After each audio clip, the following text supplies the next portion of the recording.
وأقيموا الصلاة وبشر المؤمنين. وقال موسى ربنا إنك آتيت فرعون وملأه زينة وأموالا في الحياة الدنيا ربنا ليضلوا عن سبيلك ربنا اطمس على أموالهم واشدد على قلوبهم فلا يؤمنوا حتى يروا العذاب الأليم. قال قد أجيبت دعوتكما فاستقيما ولا تتبعان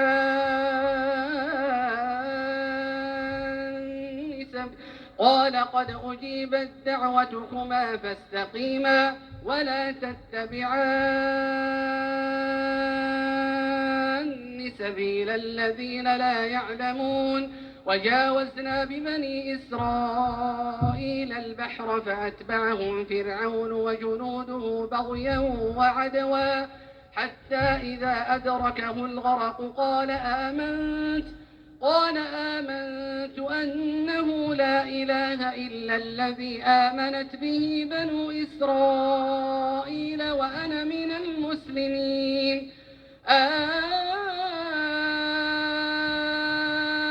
الآن وقد عصيت قبل وكنت من المفسدين فاليوم ننجيك ببدنك لتكون لمن خلفك آية وإن كثيرا من الناس عن آياتنا لغافلون. ولقد بوأنا بني إسرائيل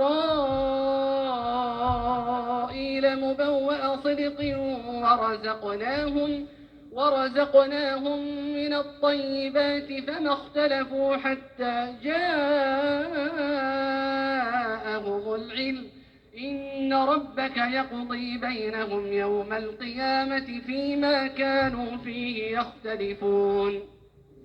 فإن كنت في شك مما أنزلنا إليك فاسأل الذين يقرؤون الكتاب من قبلك لقد جاءك الحق من ربك فلا تكونن من الممترين ولا تكونن من الذين كذبوا بآيات الله فتكون من الخاسرين. إن الذين حقت عليهم كلمة ربك لا يؤمنون ولو جاءتهم كل آية حتى يروا العذاب الأليم.